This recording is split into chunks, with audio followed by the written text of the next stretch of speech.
হাজার বছর ধরে আমি পথ হাঁটিতেছি পৃথিবীর পথে। সিংহল সমুদ্র থেকে নিশীথের অন্ধকারে মালয় সাগরে অনেক ঘুরেছি আমি। বিম্বিসার অশোকের ধূসর জগতে সেখানে ছিলাম আমি। আরো দূর অন্ধকারে বিদর্ভ নগরে আমি ক্লান্ত প্রাণ এক। চারিদিকে জীবনের সমুদ্র সফেন আমার দুদণ্ড শান্তি দিয়েছিল নাটোরের বনলতা সেন।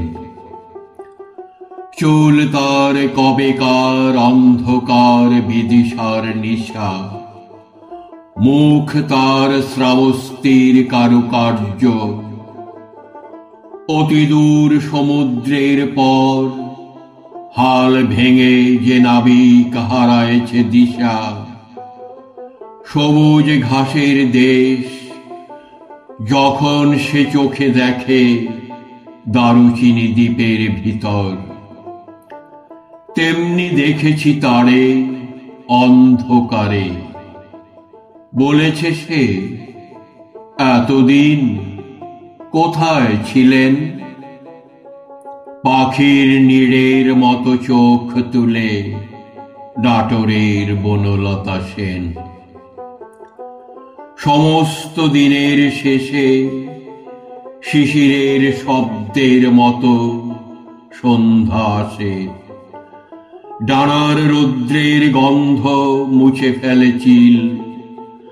পৃথিবীর সব রং নিভে গেলে পাণ্ডুলিপি করে আয়োজন।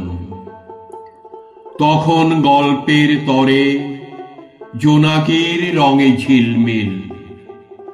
সব পাখি ঘরে আসে, সব নদী ফুরায় এ জীবনের সব লেনদেন।